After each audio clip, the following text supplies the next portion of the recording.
Bonjour. Bonjour. Moi, c'est Corinne. J'ai un petit studio qui s'appelle Dragon Pine et présentement, je travaille chez Enterprise Canada. C'est une firme nationale qui touche sur les relations publiques. Merci de participer à notre discussion sur l'innovation en IA dans le milieu de jeux vidéo ici à Montréal. Il s'agit d'une discussion bilingue et à la fin, on va pouvoir poser des questions en anglais et en français selon la langue de votre choix. Je pense que je vais demander aux panélistes de s'introduire puis discuter un peu de ce qu'ils font dans la vie. On va commencer avec Célia Chi. Bonjour, je m'appelle Célia. Je suis étudiante à McGill en Computer Science. Je suis aussi coordonnatrice d'un programme qui s'appelle Gameable. Donc, on apprend aux jeunes filles comment coder des jeux vidéo, puis on les accompagne un peu à travers chaque étape dans le game development. Puis, Cool. On va switcher de micro souvent. Patrick Mondou, je travaille dans l'industrie du jeu vidéo depuis 15 ans environ. J'ai fait mes débuts chez Gameloft en jeu mobile en 2008, 2009, quelque chose comme ça. J'ai eu l'occasion de fonder mon propre studio dans mon parcours. Je viens aussi d'un background en recherche universitaire dans le domaine de la littérature interactive. Donc, c'est tout ce qui est finalement algorithme de génération, création procédurale, ce genre de choses-là, c'est des trucs que j'ai appris à utiliser toute ma vie.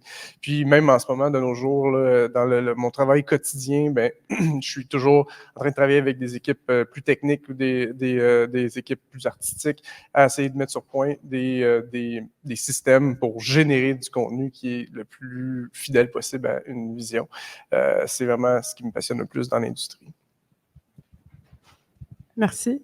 Moi, c'est Alison. Je suis aussi étudiante à McGill, mais en génie informatique. Et je suis aussi coordonnatrice du programme Gameable avec Célia. Et Brian McBilliams. Salut, mon nom c'est Brian. Vous pouvez me reconnaître sur la photo. Je pense que je porte le même T-shirt que j'avais sur la photo. Moi, ça fait une dizaine d'années que je suis dans l'industrie. J'ai un parcours d'études en programmation. J'ai travaillé 50 ans dans les studios qu'on appelle AAA, c'est-à-dire à Ubisoft Montréal, en tant que programmeur. Puis, au début de la pandémie, en fait, j'ai quitté pour vivre un peu le parcours entrepreneurial. Fait que j'ai échoué plein de fois à créer des startups pas en jeux vidéo. Je me suis réorienté vers le jeu vidéo. Puis là, j'ai un tout petit studio qui s'appelle Wild Blueberry Games, ou Jeux Bleus et Sauvages. Puis je suis au sein du Indie Asylum, qui est un incubateur de studios de jeux à Montréal. Fait que nous, notre mission un peu, c'est... Puis on risque d'en parler un peu plus tard pendant le panel, mais c'est vraiment tough. Fonder un studio, survivre dans l'écosystème. L'argent ne tombe pas du ciel. Fait que c'est comment est-ce qu'on peut faire. Puis non seulement l'argent, mais l'expertise. Ça prend tellement d'expertise différente pour faire des jeux vidéo. C'est vraiment difficile d'avoir une seule entité qui a toutes ces expertises-là, qui n'a pas des dizaines de millions de dollars. Fait que nous, on essaie de se regrouper ensemble en tant que plein de petits studios pour aller plus loin ensemble. Parfait, merci. On va se fier à des questions qu'on a préparées ensemble. Mais juste pour un petit peu de contexte, l'industrie de jeux vidéo à Montréal comprend 300 studios. Et en effet, notre industrie figure 5e dans le monde entier. Et c'est pas mal impressionnant, mais nous ne sommes pas restés à l'abri des licenciements qui se produisent dans l'industrie. Avec la pandémie, nous avons vu une croissance de l'industrie. Par la suite, nous vivons une période jamais vécue, je dirais. Des studios, des AAA s'ajustent aux appels de main-d'œuvre. Et puis, sur le plan général, nous voyons un intérêt approfondi sur l'IA. Et ses applications à travers les secteurs dans la santé, l'environnement, la technologie. Puis ce matin, cet après-midi, nous allons discuter de l'état de la scène indie à Montréal et dans le monde entier. Et nous allons aussi discuter de l'éthique et les opportunités qui offre l'IA en matière de de technologie. Commençons par l'état de la scène à Montréal. Je vais poser une question à Brian et Patrick. Après les licenciements massifs à l'échelle internationale, qu'est-ce qu'on a à dire sur la scène indie à Montréal? Est-ce que vous prévoyez une hausse d'intérêt ou bien d'utilité de l'IA chez les studios indépendants? Oui, ben en fait, ça, c'est. Je commençais, avant de parler d'AI, pour caractériser quand même l'écosystème de studios indépendants à Montréal, pour le décrire en un mot, je dirais résilient, par rapport à la situation économique, puis tout ce qui est là, à chaque semaine, genre, j'ouvre le journal, puis je vois une nouvelle compagnie qui a mis à la porte des centaines d'employés. En indie, des fois, c'est un peu plus compliqué. On n'a pas le luxe de licencier 10% des employés puis s'asseoir sur des centaines de millions de dollars. Fait que les studios ont tendance à fermer. Mais ce que je vois, c'est on arrive d'un événement de la Guilde des jeux vidéo à l'Assemblée nationale. Je vois plein de studios qui continuent à survivre puis qui se serrent les coudes puis qui trouvent moyen de passer à travers la situation économique. L'AI, par rapport à ça, c'est comme intéressant comme sujet parce que ça tombe dans la recherche et développement quand même. Puis là, tu as un peu le paradoxe de... c'est une nouvelle technologie, ça apporte plein d'opportunités sur comment est-ce qu'on peut faire des jeux, comment est-ce qu'on peut travailler, mais il n'y a aussi rien de garanti sur c'est quoi les genres de résultats qu'on peut obtenir avec l'AI. Ça, c'est sans même tomber dans le sujet humain qui est c'est quoi la façon éthique de travailler avec ces technologies-là, c'est quoi les enjeux que ça apporte au niveau artistique, au niveau même de la propriété intellectuelle. Fait que je dirais, tu sais, en ce moment, l'état de la scène indie à Montréal par rapport à la situation économique puis par rapport à l'AI, c'est... Moi, j'entends beaucoup quand même d'optimisme par rapport aux possibilités de ce qu'on peut faire avec l'AI. J'entends beaucoup d'insécurité ou d'incertitude sur la façon exactement qu'on va implémenter les technologies, parce que déjà, dans un contexte où il y a des gens qui perdent leurs emplois, il y a comme encore plus la peur de se faire remplacer par ce genre de technologie-là. Puis en vrai, au bout du compte, ça va beaucoup dépendre de à quel point est-ce qu'on est capable d'aller chercher des fonds de l'investissement pour réaliser ces projets-là. Je ne serais pas du tout surpris de voir plein... Là, il y a GDC qui est dans 2 semaines. C'est une conférence de jeux vidéo à San Francisco. Puis souvent, les studios québécois, ce qu'on fait, c'est on travaille au Québec, puis après ça, on prend l'avion pour aller demander de l'argent à San Francisco, puis après ça, on revient, puis avec cet argent-là, on réalise nos projets. Puis je ne serais pas surpris de voir plusieurs pitchs qui vont avoir, tu sais, nous, notre twist, par exemple, notre genre d'aspect qui nous rend unique, c'est l'usage d'AI dans que ce soit notre monde ou notre mécanique ou notre création du jeu. Mais est-ce qu'on le réalise ou pas, ça va dépendre de est-ce que la bourse, est-ce qu'on se fait donner l'argent pour le faire. Fait que c'est... je pense que c'est un peu en dehors de notre contrôle pour la majorité des studios sur quel projet vraiment ils vont réaliser avec cette tech-là ou non. Merci. Un peu comme toi, je pense qu'il y a une grande résilience des studios à Montréal, peut-être plus qu'ailleurs dans le monde. J'imagine que c'est pas étranger non plus à l'accessibilité du financement public ici versus d'autres marchés. Par exemple, juste avant le panel, on discutait du Fonds des médias du Canada, qui est une enveloppe de téléfilm qui permet d'aider les entreprises en jeux vidéo. C'est un exemple parmi plusieurs là, pour permettre à des studios de fonctionner avec on pourrait dire des sources de revenus limitées. Les crédits d'impôt aussi. T'sais. Les crédits d'impôt, donc il y a plein de façons. Effectivement, au Québec, les crédits d'impôt sont très généreux aussi. Donc, c'est sûr que nous, on va tomber peut-être de moins haut que d'autres marchés, d'autres endroits dans le monde. Mais ces choses-là sont des cycles et inévitablement, pour les prochaines quelques années, je m'attends à ce que ce soit courant de voir des studios fermés, etc. Pour ma part, moi, la façon que je vois l'intelligence artificielle, puis peut-être qu'on va réussir à attraper le train, peut-être qu'on va le manquer, c'est le temps qui va le dire essentiellement, mais pour moi, je le vois au contraire comme une façon de mitiger peut-être cette baisse-là, ou en fait mitiger le nombre de fermetures de studios, par exemple. Pourquoi? Bien, parce que c'est un outil de plus qui peut augmenter la productivité d'une entreprise. Je pense que c'est vrai c'est déjà vrai de plusieurs types d'entreprises. dans la vie de tous les jours, mais c'est pas encore tout à fait le cas pour les jeux vidéo. Je sens que ça s'en vient, puis c'est d'ailleurs très certainement quelque chose qu'on va discuter aujourd'hui. Mais on voit déjà des bribes d'utilisation d'intelligence artificielle pour accélérer des processus, la production de certaines choses, ce qui, justement, pourrait réussir à faire en sorte que certains studios, plutôt que de fermer, sont capables de, par exemple, ne pas engager autant, mais de réussir à faire un travail équivalent en étant plus productif. Et je crois que les studios qui vont le mieux utiliser l'intelligence artificielle dans cette crise-là qu'on subit, qu'on traverse, vont probablement s'en sortir le mieux. Du moins, c'est ce que j'observe. Ouais. Merci. Je vais passer à Célia et Alison. Que vous disent vos pairs sur le campus à propos des possibilités de développement de jeux et d'utilisation de l'IA?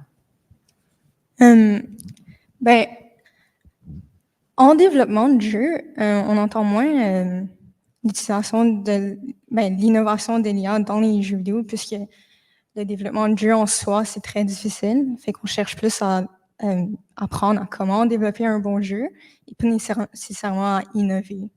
Je sais pas, Seigneur.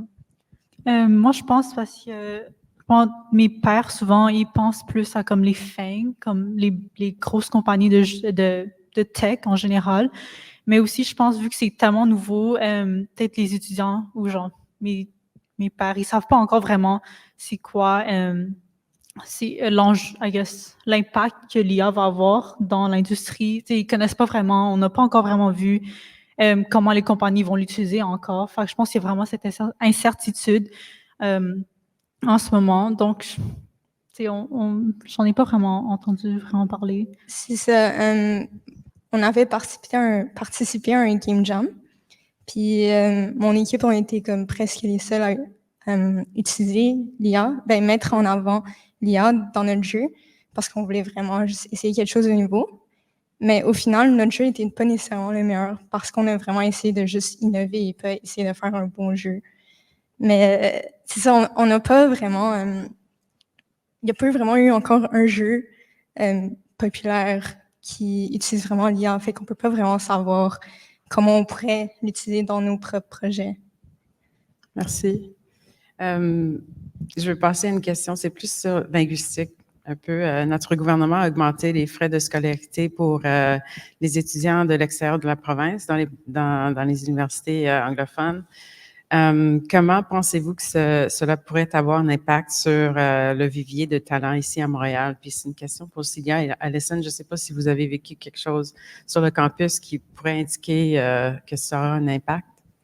Certainement. Je pense que maintenant, les universités, McGill et Concordia, je pense qu'ils ont des sued, le gouvernement, parce qu'ils ont vu une baisse en application des étudiants hors de la province. Puis moi, je trouve que c'est malheureux parce qu'on perd quand même, je pense, des personnes ou genre du potentiel qu'on aurait pu avoir ici, en venant.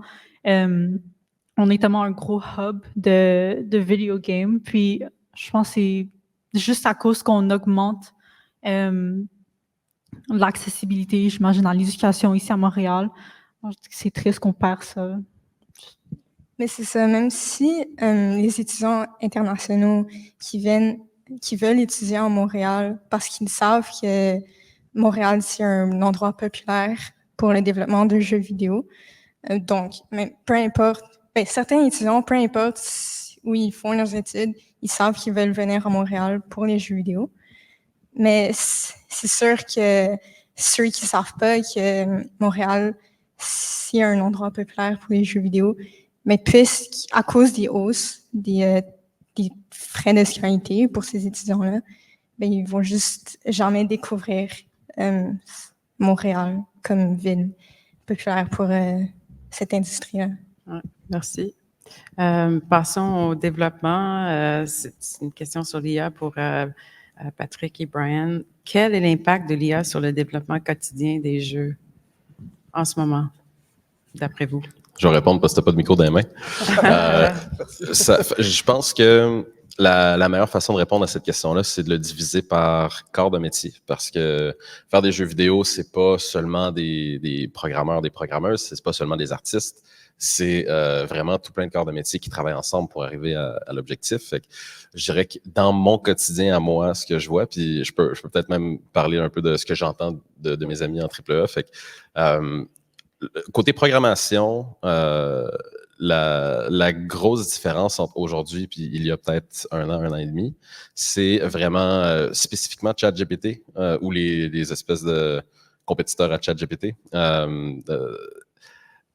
Là, il y a plein d'enjeux en mode, si on commence à copier-coller du code de notre jeu puis on le met dans ChatGPT, ça se peut que ça fasse fuite dans le data du modèle, puis que là, tes compétiteurs lisent ton code puis le copient. Fait que, par exemple, quand j'étais sur Rainbow Six à Ubisoft, on avait un système de destruction procédurale qui était vraiment en avance sur le restant de l'industrie. Ça aurait été quand même assez apocalyptique là, de copier-coller ce système-là dans ChatGPT il y a 5 ans, puis que quelqu'un chez genre EA ou un compétiteur s'en empare puis l'implémente. C'est intéressant parce qu'en jeu indépendant, on a un peu on n'a pas les mêmes enjeux. C'est comme vraiment rare dans un studio indie que ce qui nous différencie, c'est vraiment avoir une stack technologique qui est extrêmement différente de ce qui est accessible en AAA. Fait que nous, en fait, ce qui nous importe plus, c'est à quel point, comme Pat disait tantôt, on a des petites équipes. Comment est-ce que je peux faire en sorte que mon équipe de 4 travaille comme si c'était une équipe de 10, par exemple. Fait que comment est-ce qu'on peut faire pour accélérer le travail pour être capable d'en faire plus avec moins. Fait que ça, là, moi, je vois beaucoup, il y a Caroline qui est une prog sur mon équipe, qui, à tous les jours, là, je regarde son post, puis là, je vois, elle développe hyper vite, puis je suis comme, crime, ça avance bien, puis là, je vois sur son autre écran, il y a ChatGPT, puis là, ça devient intéressant quand on fait les revues de code, parce qu'elle montre du code que c'est clairement pas elle qui a écrit, mais elle est capable de me justifier. Elle a fait l'exercice de s'assurer que non, effectivement, j'ai utilisé ChatGPT pour générer le code. Par contre, oui, c'est la bonne façon de faire pour telle et telle raison. Fait que c'est quand même parfait. Moi, c'est un usage que je trouve valide.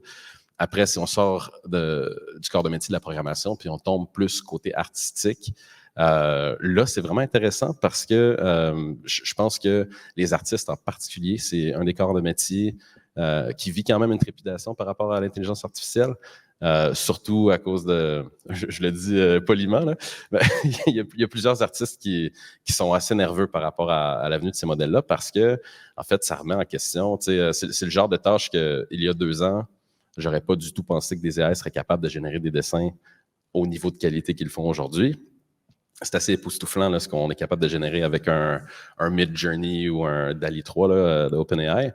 Par contre, ces modèles-là ont été entraînés sur que ce soit ArtStation ou d'autres pools d'art qui n'appartiennent pas à ces multinationales-là qui sont en train d'offrir le produit. Fait qu'il y a vraiment des gros enjeux éthiques. Ce que je vois dans mon quotidien, surtout en jeu indépendant, c'est plutôt des artistes qui, eux, vont développer des concepts, puis servir de l'AI pour, des fois, on peut... je vais le dire en anglais, là, c'est un panel bilingue, j'ai le droit. On va faire un zoomer out l'image. Ils vont peut-être dessiner le centre d'une bataille de leur jeu ou un concept. Puis là, ensuite, ils vont dire je serais curieux, Midjourney, peux-tu me zoom out l'image puis me montrer ce qui se passe autour? Ou par contre, dans Photoshop, dire j'ai fait la majorité du dessin, mais il y a comme cette zone-là qui me plaît plus ou moins. Puis peut-être que je vais utiliser les outils dans Photoshop d'AI pour essayer de voir des variations de ce à quoi ça pourrait ressembler. Mais eux, ils s'en servent vraiment plus comme un outil. Ils s'en servent vraiment comme un outil pour ajouter à leur capacité de travail, puis pas du tout pour remplacer le fait que c'est eux qui sont en train d'implémenter, de créer les œuvres. Puis côté design, les designers trippent sur ChatGPT pour écrire de la documentation. Puis Mais pas les histoires. Ça dépend. Là, après, ça dépend des. Lorsque notre écrivain est occupé, parce qu'on partage dans notre incubateur, il y a certaines ressources qui sont spécialisées qu'on partage en studio, puis des fois, quand ils sont occupés, pour aller plus vite, on dit sors-nous des exemples de dialogue, puis on va les refaire bien plus tard. Pour ça, c'est quand même côté design, ils s'en servent assez souvent. Merci.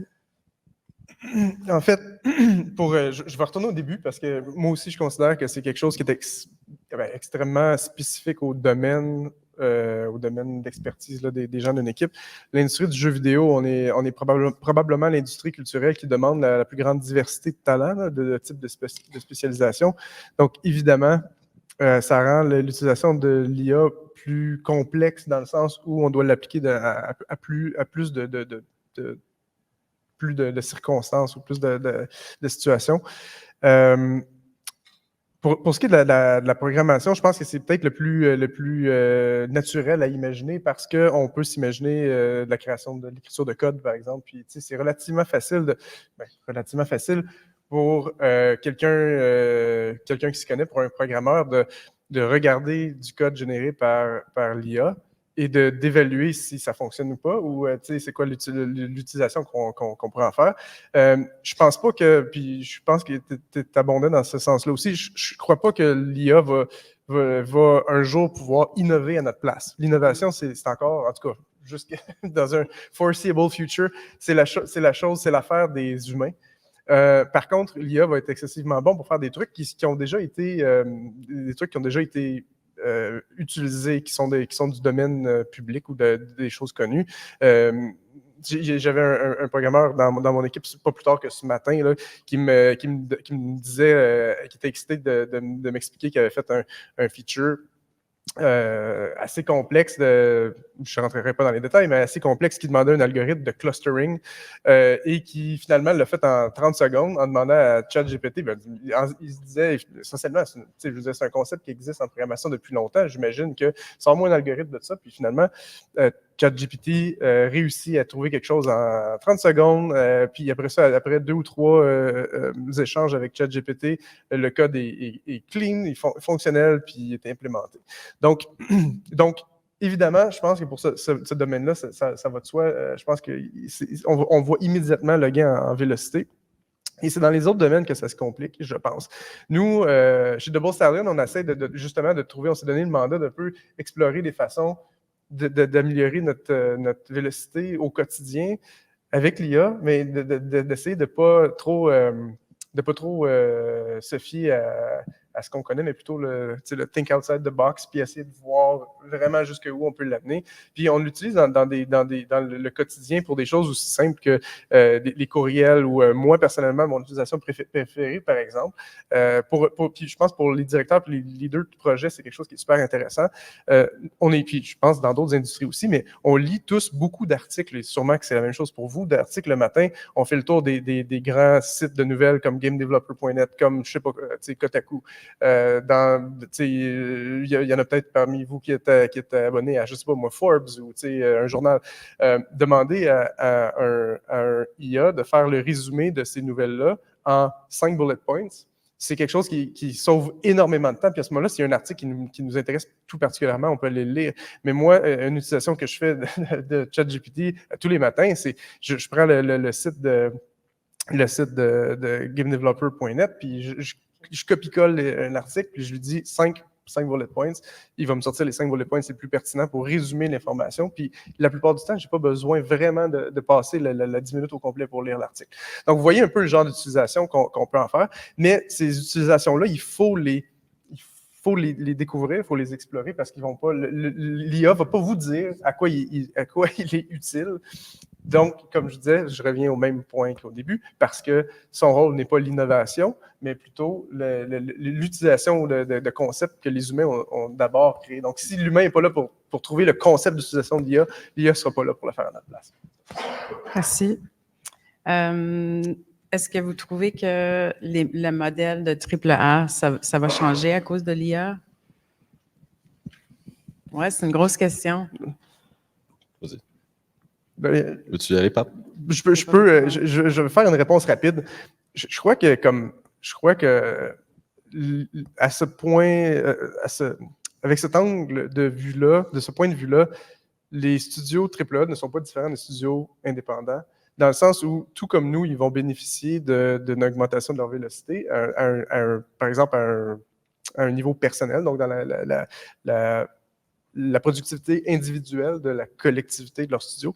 Mais Et c'est quelque chose qui arrive à chaque fois qu'il y a une nouvelle technologie. Je suis certain que c'est comme ça dans ton expérience aussi. À chaque fois qu'il y a une nouvelle technologie, le VR, le AR, il y a quelques années, en fait, comment ça s'appelle?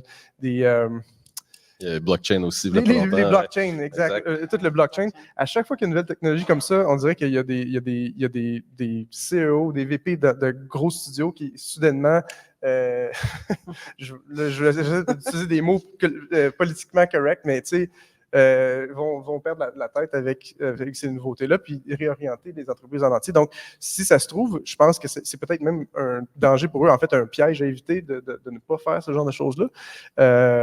Mais à part pour ce détail, je pense qu'ils vivent la même réalité que nous, finalement. Ouais, je pense que le modèle AAA, c'est... Je pense pas que ça dépend forcément des technologies à notre disposition. C'est plus c'est lorsqu'on a beaucoup de ressources, qu'on a déjà un produit qui fonctionne, puis qu'on veut prendre on veut passer à x2, x3, x4 de taille, c'est sûr que ça prend plein d'humains. Puis ça vient avec un ensemble d'enjeux. Puis comme Pat dit, des fois, les nouvelles tech, tout d'un coup, les gens se réveillent avec des fortes convictions. Mais en réalité, tu sais, c'est comme les jeux vidéo, c'est pas différent que les autres industries de technologie. Tu sais, autant qu'il y a des Google, des Facebook, des Amazon, il va toujours y avoir des startups. Puis les startups qui, selon les entrepreneurs qui ont fondé ces startups-là, ont des objectifs différents. Il y en a qui veulent devenir les nouveaux Apple, les nouveaux Uber, Shopify, etc. Il y en a d'autres qui se contentent à être vraiment forts, être vraiment bons, mais rester 10 puis vivre un peu plus un lifestyle. Fait que je pense que le modèle AAA va perdurer, puis pas juste dans notre industrie, mais partout en tech. Mais comme le dit Pat, ben, c'est un nouvel outil qu'on peut mettre dans notre trousseau, l'AI, pour tous les corps de métier. Merci. Nous avons toujours les joueurs qui cherchent des expériences cinématiques. Alors, ça demande des AAA avec des budgets de centaines de millions de dollars. Mais nous avons aussi les joueurs qui cherchent des expériences différentes, plutôt peut-être qui peuvent être fournies plus par les indies. Qu'avez-vous à partager avec les étudiants et les passionnés de jeux qui envisagent de faire de carrière dans le développement de jeux? Et ça, c'est une question pour à tous les panélistes, mais on va commencer avec Brian. Moi, je vous encourage à faire des jeux. Je veux dire, mais après, c'est comme... c'est difficile de trouver quelqu'un de plus biaisé que les gens sur le panel ici en ce moment. C'est comme des gens qui ont choisi cette industrie-là par passion. Moi, quand j'étais aux études, j'étais pas dans un programme spécialisé en jeux vidéo. J'ai étudié à Chicoutimi en sciences informatiques classiques. Puis j'ai vu plein de gens choisir plein de jobs selon leurs intérêts. Puis j'ai vu plein de gens qui avaient envie de faire des jeux vidéo, mais qui avaient peut-être un peu peur que ça soit sauter dans le vide, déménager à Montréal, prendre le step pour aller dans une industrie qui était nouvelle puis qui était peut-être un peu inconfortable. Je connais très peu de gens qui font des jeux vidéo qui sont malheureux dans leur quotidien. Dans ce qu'ils font au travail, c'est l'ambiance pour avoir travaillé sur des équipes qui font des jeux, pour avoir visité d'autres entreprises dans d'autres secteurs. L'heure du midi, toute mon équipe dîne avec tous les autres studios, puis j'entends parler que ça soit Baldur's Gate ou Donjon Dragon, tous les jeux, c'est comme tout le monde a une passion pour le jeu. Si vous pensez que vous auriez du fun à jaser de ça avec nous le midi, vous seriez peut-être un bon fit pour l'industrie. Fait que je vous encourage à tenter de travailler dans le domaine. Après, la question, vraiment, c'est quoi que ça vous tente de faire? Puis ça, je pense que c'est une question même que j'ai posée aux filles souvent là, sur le panel, Celia et Allison. C'est comme, la programmation, c'est vaste. C'est quoi les genres de tâches que vous aimez faire? Puis la meilleure façon de le savoir, c'est d'explorer, c'est d'essayer. Tous les outils qu'on utilise, que ce soit Unity, Unreal, Blender, programmation en Visual Studio, c'est tout gratuit. Là, après, non, on les paye lorsqu'on a des licences professionnelles, mais on peut, pour les étudiants, on peut les télécharger gratuitement. Il y a des vidéos sur YouTube. Moi, il n'y a rien que j'ai appris que je n'aurais pas pu apprendre sur YouTube. Je vous encourage de l'essayer. Puis, moi, je vois il y a de l'avenir dans ce domaine-là. Puis, je pense que si on regardait le graphique à quel point on crée de la valeur en jeux vidéo versus le cinéma puis la télé, là, c'est comme, v'là 20 ans, nos parents pensaient pas que c'était un vrai job. Puis là, aujourd'hui, c'est comme, nous sommes genre la plus grosse industrie créative. Je pense pas que je dis de bêtises, là, puis je pense pas que ça va diminuer dans les années qui suivent. Je vous encourage. Ben oui, comme Brian a dit, les possibilités sont juste énormes là, en jeux vidéo. C'est une industrie grandissante, mais même maintenant avec l'intelligence artificielle, je trouve que les possibilités, je dirais pas infinies, mais elles sont énormes. Tu sais, Brian, ben, on a été des stagiaires au studio de Brian. Et tu sais, Brian me dit, fais ça. J'ai pas peur de le faire parce que je sais que je peux juste chercher sur Internet ou demander à ChatGPT comment je pourrais faire ça. Et il va me donner toutes les étapes de quoi faire et je peux juste y suivre étape par étape. Puis, tu sais, la question, c'est plutôt comme si je comprends ce que je fais. C'est dur quand tout est affiché là pour qu'on puisse juste copier-coller. Mais c'est dur de vouloir comprendre ce qu'on fait, mais je pense que c'est plus ça la tâche difficile de comprendre ce qui est généré par l'intelligence artificielle pour nous. Merci. Célia? Merci. C'est un peu la même chose, mais je pense, surtout avec l'environnement en tech, en ce moment, avec toutes les layoffs, je pense qu'il y a beaucoup d'étudiants qui étudient dans notre domaine, qui ont un peu peur de, tu sais, ils se questionnent un peu, genre, si j'aurais continué dans ce path-là ou, tu sais, changer. Mais moi, je pense qu'il devrait, ben, pas, ça dépend de chaque personne aussi, mais j'ai toujours comme de l'espoir, je sais pas comment dire, comme, ouais, moi je dis, n'aie pas peur, tu sais, continue dans ce que tu aimes faire, puis laisse pas comme cette incertitude sur l'IA ou genre nouvelle technologie, arrêter ce que tu aimes faire. Merci. Patrick? Oui, effectivement, je pense que vous comprenez avec ces réponses-là qu'on est vraiment une industrie de passion. C'est évident que ça joue une grosse part dans notre appréciation du quotidien quand on travaille en jeux vidéo. Je pense quand même qu'on est une industrie, si on compare à d'autres industries technologiques, qui est peut-être une des plus instables. Puis je pense qu'une partie de la raison pour laquelle c'est notre cas, c'est parce que c'est aussi une industrie culturelle. Contrairement à, par exemple, le développement logiciel, les applications, le web, les technologies vraiment on pourrait dire des outils ou des techs là, je ne sais pas comment dire ça, des techs, en fait, pour permettre à d'autres entreprises de faire justement, jeux vidéo, logiciels, etc., des infrastructures de serveurs, toutes ces choses-là. Il n'y en a aucun de ceux-là qu'on pourrait qualifier de produits culturels. Puis nous, c'est ça qui distingue l'industrie du jeu vidéo. Je pense que c'est probablement un endroit fantastique pour les gens qui aiment la tech, pour les étudiants qui graduent et qui veulent vraiment avoir des défis techniques, mais c'est aussi pas pour tout le monde. Puis ça, c'est quelque chose que j'ai constaté. Il y a peut-être pas une exagération, mais je crois qu'on imagine souvent, on visualise l'industrie du jeu vidéo comme étant une partie de plaisir à tous les jours, mais en fait, la réalité, c'est que ça l'est en raison de notre passion. Mais en fait, à tous les jours, on a les mêmes frustrations qu'un développeur full stack en .NET ou je sais pas, là, écoute, ça fait longtemps que je n'ai pas fait de web, je ne sais même pas si ça existe encore le .NET. Mais à mon époque, ça existait. La réalité, c'est que on s'est professionnalisé comme industrie. L'industrie, c'est pas la même, celle qu'on a aujourd'hui, c'est pas du tout la même que celle que j'ai appris à connaître en 2008. Premièrement, je veux dire, ne serait-ce que vous avez sûrement déjà entendu parler des conditions de travail en général, le crunch culture, la diversité, les conditions d'un studio de jeux vidéo ont extrêmement changé. Puis aujourd'hui, je crois que c'est une industrie qui a tout le sérieux et tout le professionnel d'une autre industrie. Mais justement, c'est pas une industrie qui est pour tout le monde. Et en raison de cet aspect-là, sur l'aspect créatif, qui fait en sorte que peut-être que le travail que vous allez réaliser, par exemple, pendant 6 mois, va être jeté aux poubelles. Puis ça, c'est une frustration inévitable dans notre industrie. Puis ça, il y a des gens qui ont beaucoup de difficultés à passer au travers. J'ai eu beaucoup de difficultés à passer au travers de ça les premières fois que ça m'est arrivé. Donc j'ajouterais ce bémol dans ce partage de notre passion commune. Oui, merci. On va passer à notre discussion sur l'éthique et opportunités dans le monde universitaire et le développement de jeux indie. Il existe de nombreuses possibilités de continuer à exploiter l'IA en tant qu'outil et d'intégrer des pratiques de conception éthique dans le développement de jeux.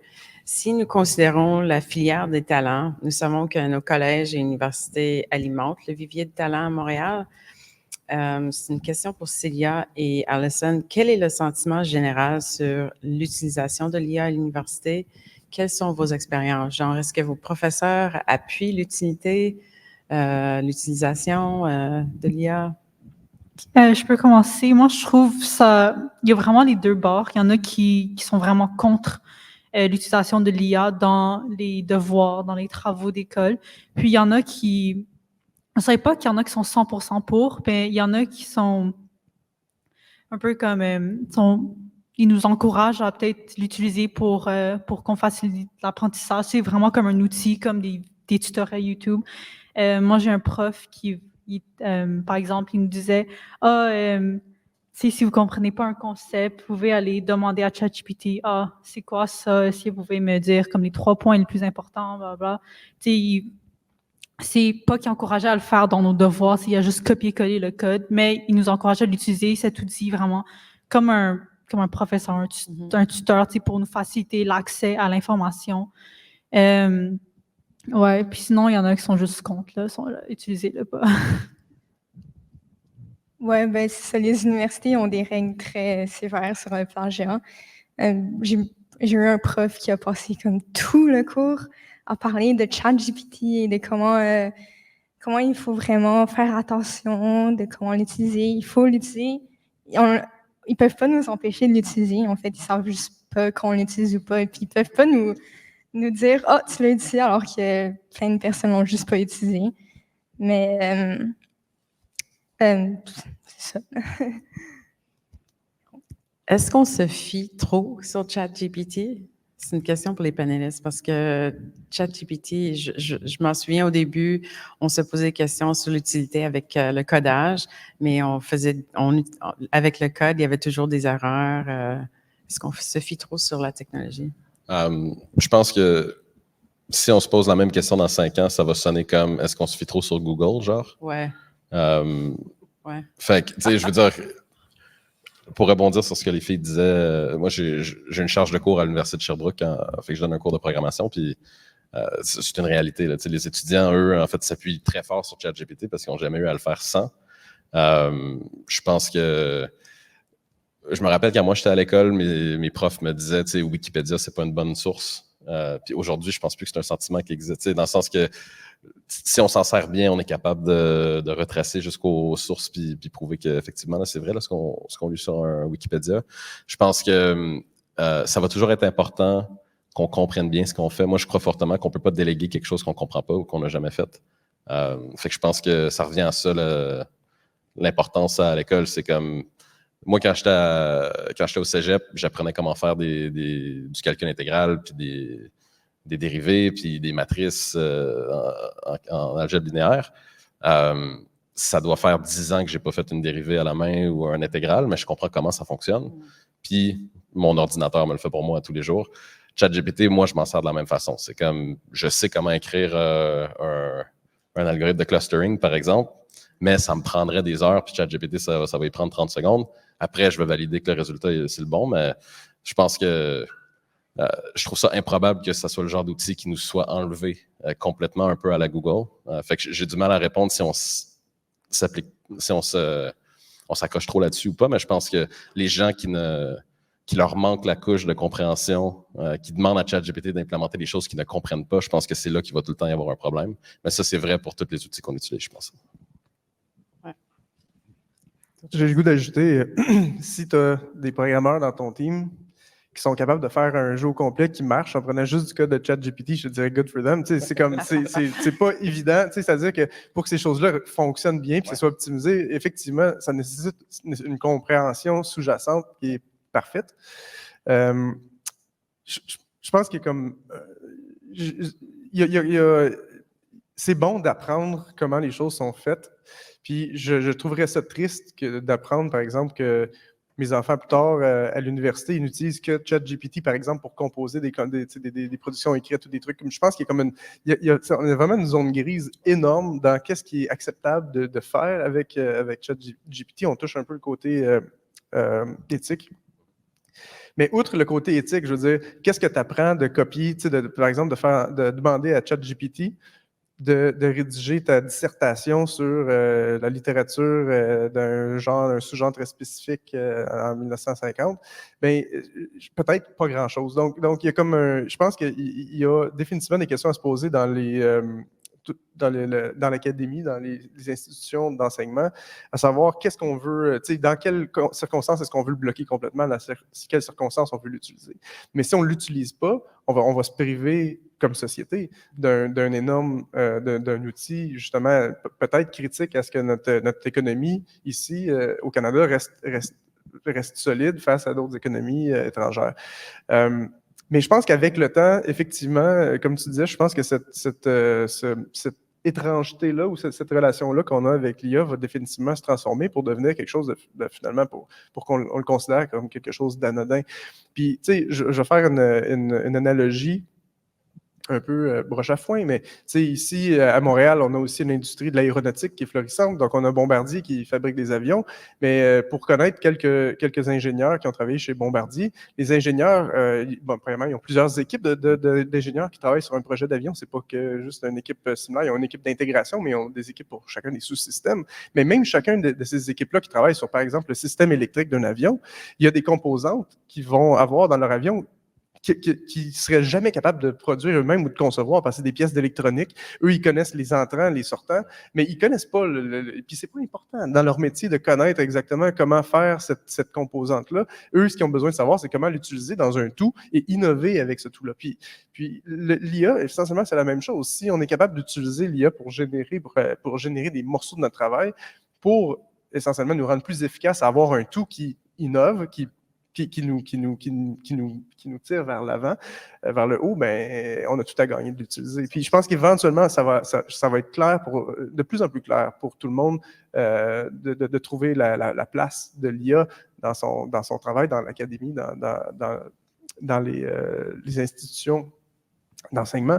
Mais en ce moment, c'est encore, je crois qu'on doit se poser la question comme société, où est-ce qu'on doit mettre la ligne pour que nos étudiants sortent quand même avec un bagage qu'on juge approprié, bien balancé en fait, en termes de connaissances pointues versus connaissances plus méta.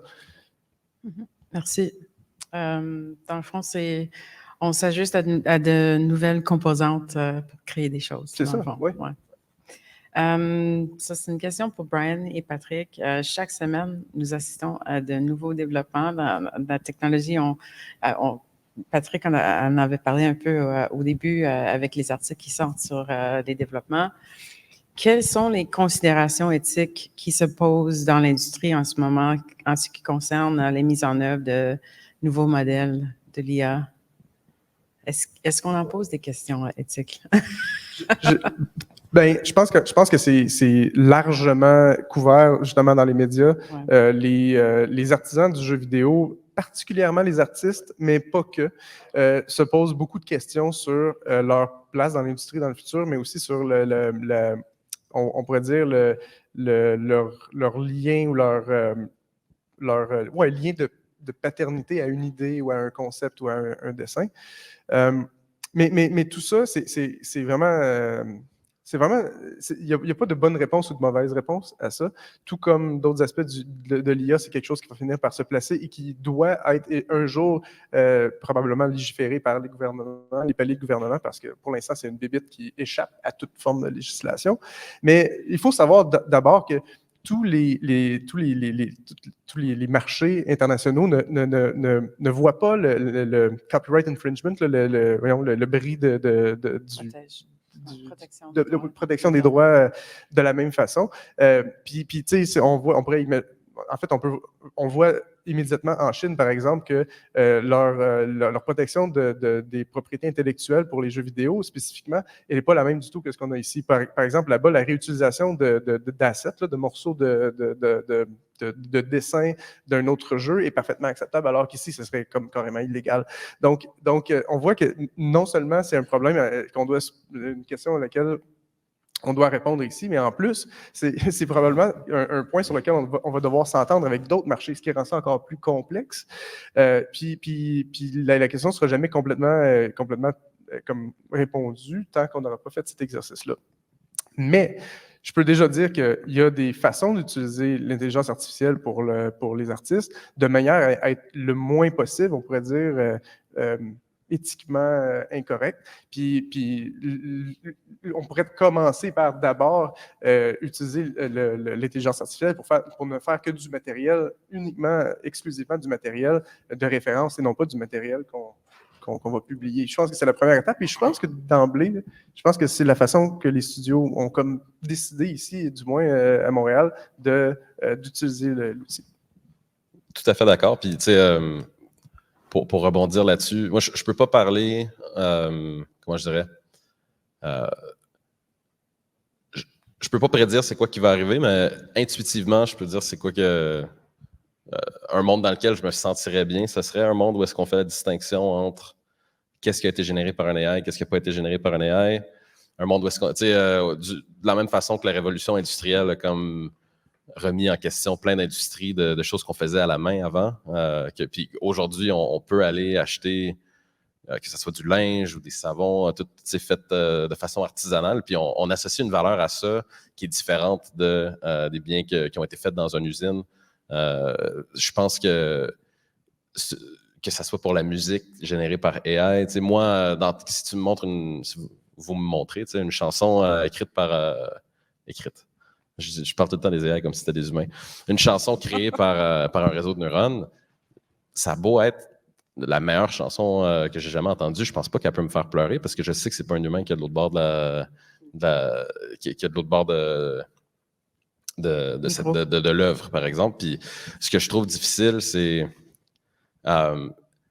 il y a beaucoup de très bonnes raisons pour avoir des inquiétudes par rapport à l'application de l'AI.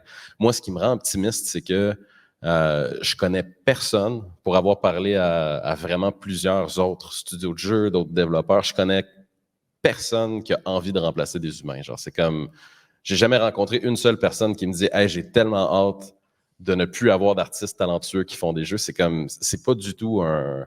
Peut-être que je me tiens pas avec suffisamment de psychopathes, hein, genre je sais pas, peut-être que j'aurais pas la même impression ailleurs au monde, mais c'est pas pour sous-entendre qu'il y a plus de psychopathes ailleurs, mais c'est plus une question de... Ce qui me rend optimiste, c'est l'intention des gens dans l'industrie, c'est de continuer à avoir, de mettre en valeur nos gens qui ont du talent pour créer nos œuvres. Je ne sais pas exactement à quoi ça va ressembler, le résultat final. Peut-être que quand je vais sur Steam, il va y avoir une espèce d'étiquette genre faite par des humains. Je veux dire, je vais être le premier à avoir hâte de mettre ça sur nos jeux. Mais je suis quand même optimiste par rapport au futur là, de l'industrie, malgré toutes les incertitudes qu'on vit en ce moment. Ouais, ça touche un peu sur ce on va poser mais c'est comment les studios peuvent-ils éviter les pièges éthiques liés à l'utilisation de l'IA? Et peut-être c'est ça, les étiquettes. Tu continues à en parler comme on fait là, je pense. La pire chose qu'on peut faire, c'est travailler dans des silos puis pas se parler. En fait, Pat, tantôt, tu disais on vit les mêmes frustrations que d'autres développeurs dans d'autres domaines. Moi, des fois, je pense qu'on en vit plus parce qu'on a plus de différents corps de métier qui travaillent ensemble. Puis ce qui est difficile quand on fait des jeux, c'est jamais les technologies, c'est tout le temps les humains. C'est comment est-ce qu'on fait pour s'entendre sur c'est quoi la vision qu'on a, c'est quoi qu'on essaie de réaliser.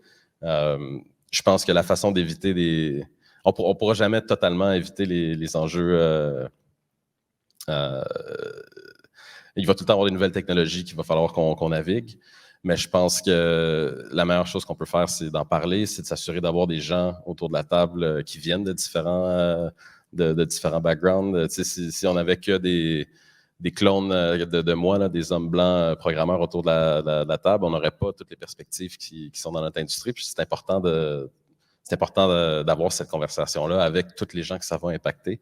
Puis pas juste nous, mais les joueurs. Nous, à la fin, on parle beaucoup des développeurs, de ce qu'on fait. Mais nous, ce qu'on fait, c'est qu'on crée des expériences pour les joueurs. Puis au final, il va falloir qu'on s'assure que ce qu'on crée, ça répond à leurs besoins aussi, là. On a 5 minutes. Avant de répondre, en fait, je serais curieux d'entendre l'opinion des gens qui ne sont pas encore dans l'industrie ou qui aspirent à travailler ou qui n'ont pas travaillé dans l'industrie très longtemps. Je crois comprendre que vous commencez vos carrières. Je serais vraiment curieux de savoir ce que vous pensez de cette problématique-là, éthique. Alors, ça. Ben c'est ça. On a juste travaillé des étés en jeux vidéo, mais on voit vraiment l'AI comme une grande porte pour nous pour pouvoir juste innover. Et en fait, ça nous donne plusieurs possibilités de juste, au lieu de passer 10 jours à écrire un fichier de code, on peut faire un jeu au complet maintenant en 3 jours à la place. Donc, je sais pas pour Célia, toi. Moi, je pense que ça dépend. Maintenant, je pense avant de rejoindre une compagnie, peut-être je vais faire plus de recherches, peut-être sur eux, leur vue sur l'IA. Est-ce que ça s'aligne avec mes valeurs? Je pense qu'il y a beaucoup plus d'enjeux sur ça maintenant. Je veux pas joindre une compagnie qui fait pas ça éthiquement, je trouve. Une compagnie qui encourage la diversité. Puis, je pense, avec toutes les nouvelles technologies aussi, il faudrait vraiment choisir où je veux travailler plus tard. Merci. Je tiens à remercier nos panélistes, Célia, Patrick, Alison, Brian. Merci de la discussion de cet après-midi. On a peut-être 2 minutes, je pense, qui nous restent. Alors, on va probablement pouvoir prendre une question de l'audience, s'il y en a. Pas de questions, alors ça tombe bien. OK.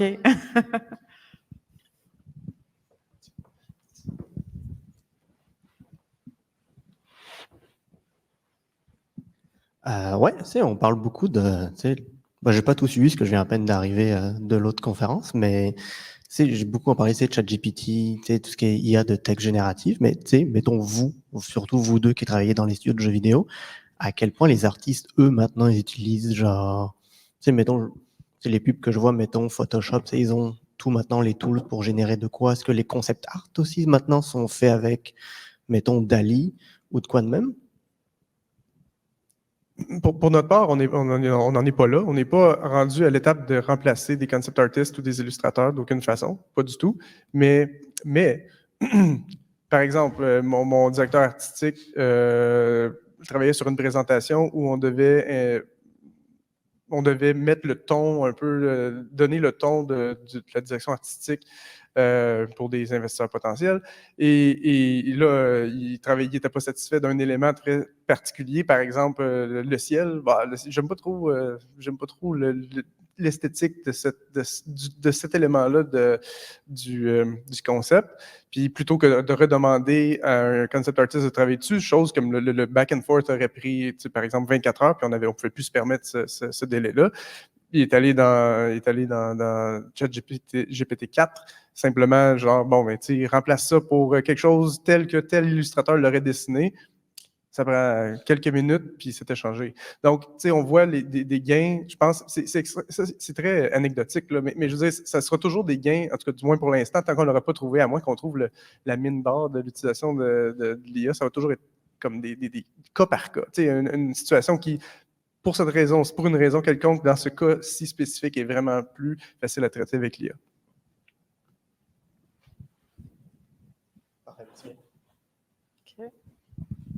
Merci.